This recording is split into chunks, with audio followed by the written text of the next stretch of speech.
성도 여러분 안녕하세요. 반갑습니다. 화요일입니다.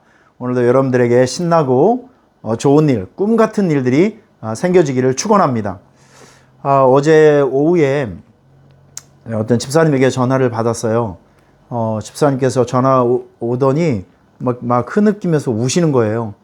그래서 직감적으로 이분에게 조금 안 좋은 일이 생겼구나. 그래서 집사님을 안심시키고 왜 이렇게 우시냐고 그랬더니 어제 큐티를 하면서 제가 어제 큐티 할 때 그 찬송가 한 곡을 불렀죠. 여러분 기억하세요? 주 안에 있는 나에게 그 2절과 3절을 우리가 함께 같이 불렀잖아요.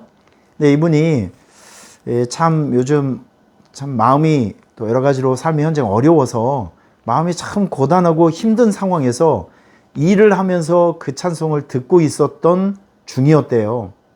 근데 그 찬송이 마음속에 이렇게 훅 스치고 지나가면서 어제 우리가 함께 불렀던 그 찬송 2절과 3절 가사 여러분 기억하시죠? 제가 2절 3절 그 두려움이 변해서 내 기도 되었고 전날의 한숨 변하여 내 노래 되었네. 내 주는 자비하셔서 늘 함께 계시고 내 궁핍함을 아시고 늘 채워주시네. 이 찬송이 마음을 영혼을 싹 스치고 지나가면서 이건 슬픔의 눈물이 아니죠.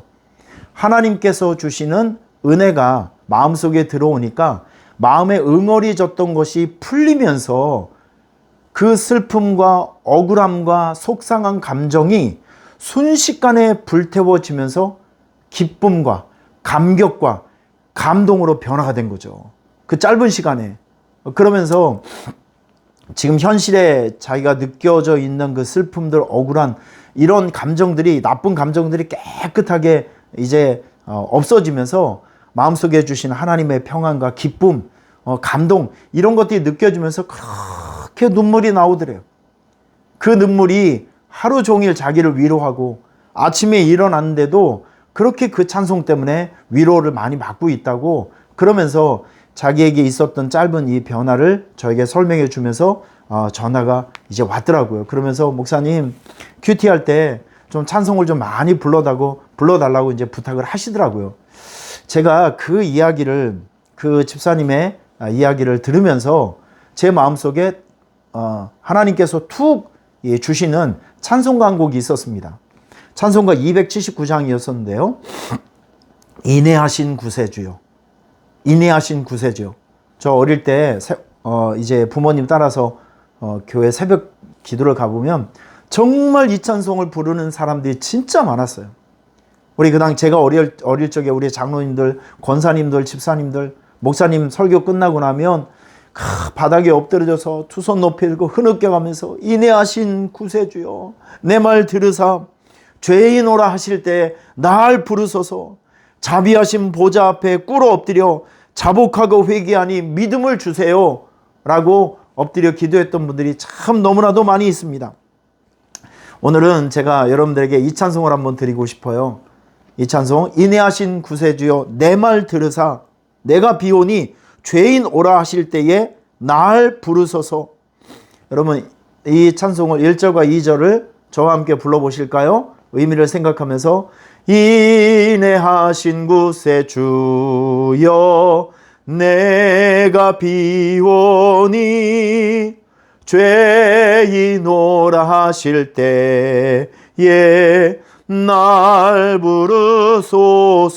2절 자비하신 보좌 앞에 꿇어 엎드려 자복하고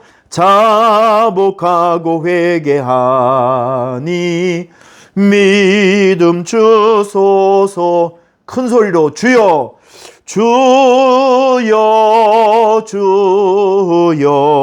내가 비오니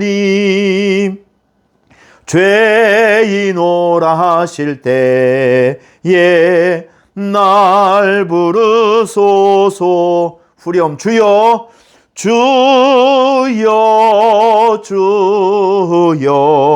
내가 비오니 죄인 오라 하실 때에 날 부르소서. 아멘. 얼마 전에 제가 그 책을 출판을 했잖아요. 아마 여러분들도 갖고 있으신 분이 많이 있을 겁니다. 제가 이 책을 오늘 여러분들에게 짧은 챕터를 하나 좀 읽어드리고 싶은데, 오늘 우리가 해야 될 이 큐티 말씀이 에스겔 37장이거든요.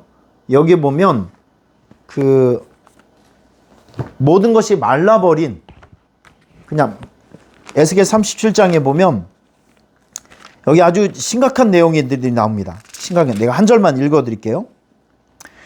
여호와께서 권능으로 내게 임재하시고 그의 영으로 나를 데리고 가서 골짜기 가운데 두셨는데 거기 뼈가 가득하더라. 마른 뼈. 여러분들의 마음은 지금 상황이 어떤가요? 상태가 어떤가요? 혹시 아무런 영적 생명력이 없는 마른 뼈 같은 상황은 아닌지요? 오늘 이걸 우리가 한번 점검해 봤으면 좋겠습니다. 제가 이 책을 쓰게 된 동기도 이 코로나 때문에 이 목회적인 사역이 다 막히고, 교회가 심지어는 예배 시간에도 성도들이 모이지 못하고, 이런 시간들이 계속 오래되다 보니까 저로서는 마음에 견딜 수 없는 고통과 근심, 또 우리 교회 성도들을 향한 이 교회를 지켜가야 될 제 위치에서의 그 입장 때문에 이 마음의 고통이 참 심했습니다. 그 스트레스를 많이 받은 거죠. 그러다 보니까 저희 치조골이 다 녹아내려서 이빨이 막 흔들려서 이제 도저히 뭐 어떻게 정상적인 그 기능을 할 수 없는 지경에 이르렀습니다. 그래서 의사의 판단에 의해서 이 치아를 10개를 발치했는데, 참 이 집에 돌아와서 내 모습을 보니까 초라하기 그지없고 막 이 복합적인 감정이 막 드는 거예요. 서럽기도 하고 억울하기도 하고 속상하기도 하고, 막 이렇게 사람의 말로 이렇게 표현할 수 없는 그 참 착잡한 심정 때문에 눈물이 나오더라고요. 그러면서 제가 한 몇 주 동안은 정신적으로 굉장히 많이 힘들었습니다. 이거 내가 이대로 이렇게 살 수 있을까? 내가 이 상황에서 뭐를 할 수 있을까? 강단 앞에서는 큰 소리를 치고 이렇게 막 설교를 하지만 현실에 돌아와서는 정말 너무 막막했습니다. 이때 제가 어느 날 그냥 넋놓고 있을 때 제 마음에 들려오는 한 소리가 있었어요. 한마디가 있었습니다. 내가 넘어지면, 네가 넘어지면 누가 제일 좋아하지?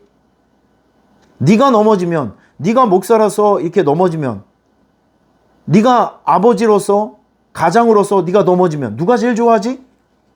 여러분들이 한번 대답을 해보세요. 내가 넘어지면 누가 제일 좋아하죠? 마귀가 제일 좋아합니다. 여기 이 질문 때문에 제가 정신이 번쩍 난 거예요. 이거 내가 잘못 생각해서 그냥 내가 이빨이 10개 빠져서 슬프다, 속상하다, 코로나 때문에 안 된다, 뭐 이런 감정에 의해서 모든 걸 포기하고 자빠지고 넘어지면 마귀가 좋아하는 일을 내가 하고 있는 거구나. 이 질문에 내가 정신이 번쩍 났습니다. 그래서 이 상황에서라도 내가 뭐라도 할 수 있는 게 있지 않을까. 이 마른 뼈 같은 내 상황에서도 뭔가 할 수 있는 것이 있지 않을까. 그렇게 생각을 하면서 내 주변을 살펴보았습니다. 그 순간에 내가 깨달은 것이 있어요. 나는 목회를 하면서 설교를 합니다. 근데 설교를 하기 위해서는 이 설교를 원고 써야 되거든요. 설교 원고. 그런데 저는 설교 원고를 거의 한 25년 가까이 쓴 것 같아요. 제 인생의 절반은 전부 목회하면서 설교 원고를 썼어요. 이거 내가 할 수 있는 일이다. 그러면서 제가 글을 쓰기 시작했습니다. 그래서 3년 만에 이게 빛을 보게 되었는데, 여기에 제가 읽어드릴 제 책 중에서 제가 썼던 글을 몇 문장을 좀 읽어드릴게요. 한번 잘 들어보시길 바랍니다. 제 책을 갖고 있는 분들은 78쪽에 있어요. 가장 나다운 것이 세계적인 것이다. 가장 나다운 것은 무엇일까? 내가 잘하는 것을 붙들고 잘하는 일을 하며 살아가는 것이다. 내가 잘하는 것을 붙들고 내가 잘하는 일을 하며 살아가는 것이다. 증평 장뜰시장에서 40년 대장장이로 사는 최명진 명인이 있다. 그는 오늘도 망치로 쇠를 두들긴다. 현대식 기계도 많이 나왔지만 그는 자기만의 방법으로 쇠를 다룬다. 그의 손은 오랜 망치질로 엉망이 되었다.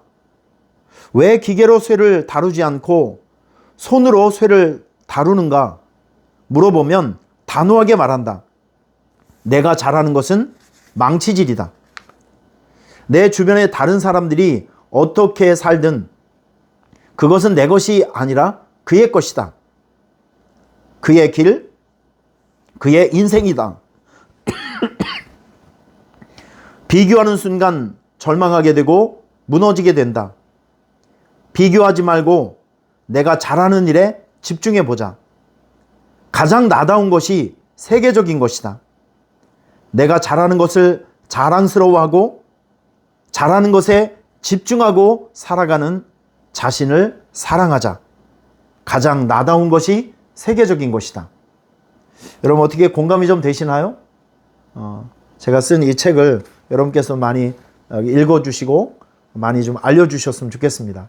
이건 다른 데서 베낀 것이 아니라 그냥 내가 삶을 살아가면서 목회를 하면서 경험되어지는 많은 좋은 내용들이 있어서 읽기도 편하고 누구에게도 전달해 주기도 굉장히 좋은 내용인 것 같아요.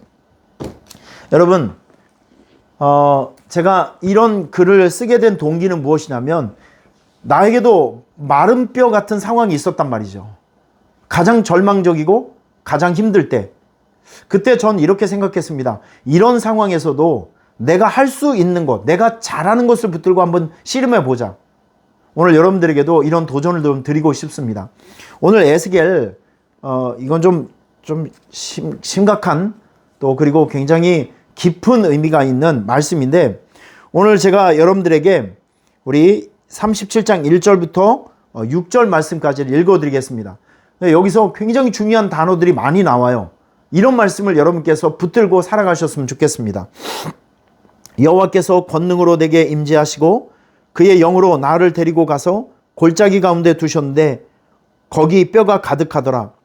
나를 그 뼈 사방으로 지나가게 하시기로 본즉 그 골짜기 지면에 뼈가 심이 많고 아주 말랐더라. 그가 내게 이르되 인자야 이 뼈들이 능히 살 수 있겠느냐 하시기로 내가 대답하되 주 여호와여 주께서 아시나이다. 또 이르되 너는 이 모든 뼈에게 대언하여 이르기를 너희 마른 뼈들아 여호와의 말씀을 들을지어다.